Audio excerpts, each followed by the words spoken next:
नमस्कार मित्रांनो, आपल्या चॅनलवर तुमचं स्वागत आहे. आज आपण पाहणार आहोत नॅशनल हेल्थ मिशन चंद्रपूर अंतर्गत नवीन भरतीची संपूर्ण माहिती. ह्या भरतीमध्ये मेडिकल ऑफिसर्स, स्टाफ नर्स आणि इतर पदांसाठी जागा निघालेल्या आहेत. तर व्हिडिओ शेवटपर्यंत नक्की पहा, कारण ह्या व्हिडिओमध्ये मी तुम्हाला पात्रता, पगार, अर्ज प्रक्रिया आणि महत्त्वाच्या तारखा सर्व काही माहिती सांगणार आहे. नॅशनल हेल्थ मिशन म्हणजेच NHM अंतर्गत होत आहे.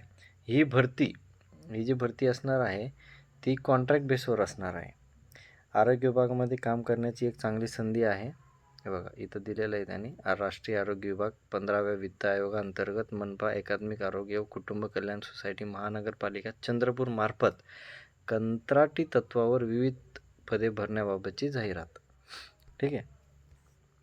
त्यामध्ये पोस्ट डिटेल जी आहे ती इथं खाली दिलेली आहे बघा आपल्याकडे.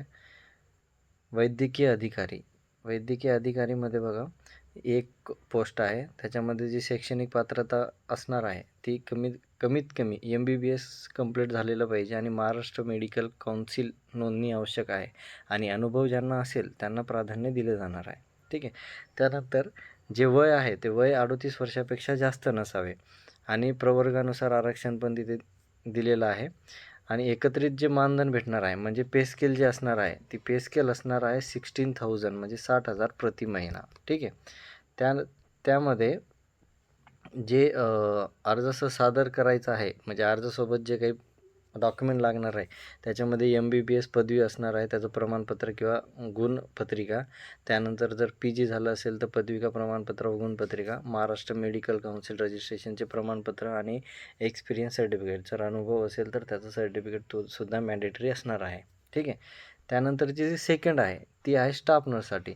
त्यासाठी टोटल वॅकन्सी आहे 3, ज्याच्यामध्ये बघा 12वी सायन्स पास पाहिजे व GNM कोर्स जो आहे GNM कोर्स तो झालेला पाहिजे आणि तो कोर्स जो आहे तो शासन मान्य संस्थेतून उत्तीर्ण झालेला पाहिजे आणि ज्यांना अनुभव आहे त्यांना पण प्राधान्य दिलं जाणार आहे.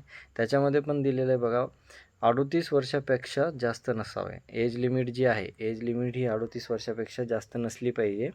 ठीक आहे. आणि आरक्षणानुसार जी वॅकन्सी आहे 3 ते इथं दिलेले आहे तुम्हाला आणि त्याच्यामध्ये जो मानधन भेटणार आहे तो मानधन भेटणार आहे प्रति महिना 20,000 रुपये, 20,000. ठीक आहे.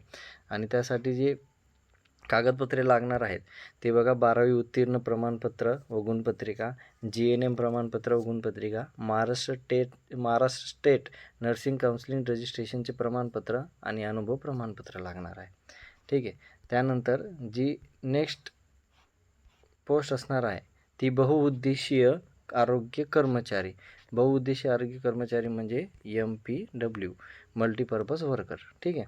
त्यामध्ये जी शैक्षणिक पात्रता जी असणार आहे 12वी सायन्स पास असणार आहे.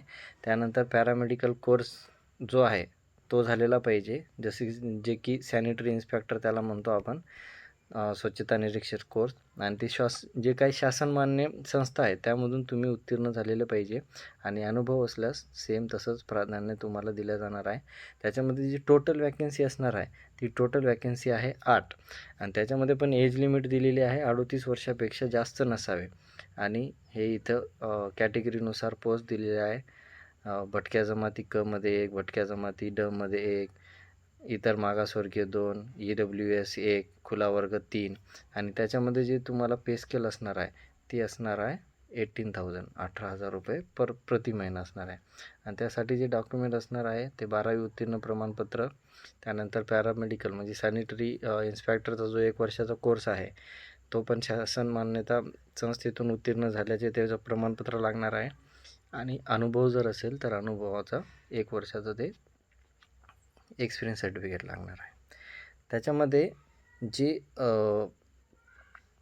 अर्जकरिता अटी व शर्ती दिलेल्या आहेत त्याच्यामध्ये बघा ही पूर्ण जी भरती असणार आहे ती कंत्राटी बेस असणार आहे म्हणजे कॉन्ट्रॅक्ट बेसिसवर. ठीक आहे. त्यामध्ये जे मेडिकल इलिजिबिलिटी क्रायटेरिया जो आहे तो जो उमेदवार असणार आहे तो आपल्याला महाराष्ट्रातील लागणार आहे म्हणजे उमेदवार महाराष्ट्रातील असावा, शैक्षणिक पात्रता पूर्ण असणे आवश्यक आहे, रजिस्ट्रेशन सर्टिफिकेट आवश्यक आहे आणि अनुभव असलेल्यांना प्राधान्य भेटणार आहे. ठीक आहे. रिक्वायर्ड डॉक्युमेंटमध्ये पण इथं दिलेलं आहे त्यांनी सगळं कोणते कोणते डॉक्युमेंट लागणार आहेत ते सगळं, ठीक आहे. हे बघा, सदरील पदे ही निव्वळ कंत्राटी पद्धतीने केवळ प्रकल्प कालावधीपुरता भरावीची असून प्रकल्प बंद होताच सदरील पदे आपोआप संपुष्टात येतील किंवा जर त्यांना अजून पुढे वाढवायचं असेल तर ते तुम्हाला वाढू शकतात, ठीक आहे. त्यानंतर उपरोक्त कंत्राटी पदाची नेमणूक जी आहे ती 29 जून 2026 पर्यंत राहील. काम समाधानकारक राहिल्यास पुढील कालावधीमध्ये वाढवण्याचा विचार करतील ते, ठीक आहे. होणार आहे, ठीक आहे. त्यानंतर त्याच्यामध्ये जे रिक्वायर्ड डॉक्युमेंट वगैरे जे असणार आहेत ते शैक्षणिक प्रमाणपत्रे लागणार आहेत, एज्युकेशन क्वालिफिकेशनचं. त्यानंतर मार्कशीट लागणार आहे, रजिस्ट्रेशन सर्टिफिकेट लागणार आहे, अनुभव असेल तर एक्सपिरियन्स सर्टिफिकेट लागणार आहे, आधार कार्ड किंवा ID प्रूफ लागणार आहे आणि पासपोर्ट साईज फोटो. आणि जे सर्व कागदपत्रे जे आहेत ते आधीच तयार ठेवा, ठीक आहे. आणि जी ॲप्लिकेशन प्रोसेस जी असणार आहे तर ती ऑफिशियल नोटिफिकेशन जी आहे ती नीट वाचा. त्यानंतर सर्व डॉक्युमेंट तयार ठेवा, अर्ज फॉर्म भरून सबमिट करा आणि अर्जाची कॉपी जतन करून ठेवा. अर्ज करण्यापूर्वी नोटिफिकेशन पूर्ण वाचणे खूप महत्त्वाचे आहे, ठीक आहे. इथं त्यांनी दिलेलं आहे बघा, पात्र उमेदवारांसाठी त्यांचे अर्ज जे आहे 22/5/2026 ला सायंकाळी 5 वाजेपर्यंत आणि सुट्टीचे दिवस मोडून, हे बघा 8व्या नंबरचा आहे, मोडून महानगरपालिका चंद्रपूर कार्यालयातील आरोग्य विभागात प्रमाणपत्रे दाखवल्यास अटेस्टेड करून पाठवायचे आहेत किंवा जमा करणे अनिवार्य राहील. टपालाद्वारे अथवा कुरिअरद्वारे माहिती बाह्य तारखेनंतर प्राप्त होणारे अर्ज ग्राह्य धरणार नाही. ह्याची सगळ्यांनी नोंद घ्या, ठीक आहे. अशाच मित्रांनो, अशा प्रकारच्या NMH आणि फार्मासिस्ट वॅकन्सी अपडेटसाठी आपल्या चॅनलला सबस्क्राईब करा. व्हिडिओ आवडला असेल तर लाईक आणि शेअर नक्की करा आणि तुमचे जर काही क्वेश्चन असतील तर कमेंटमध्ये नक्की विचारा. धन्यवाद.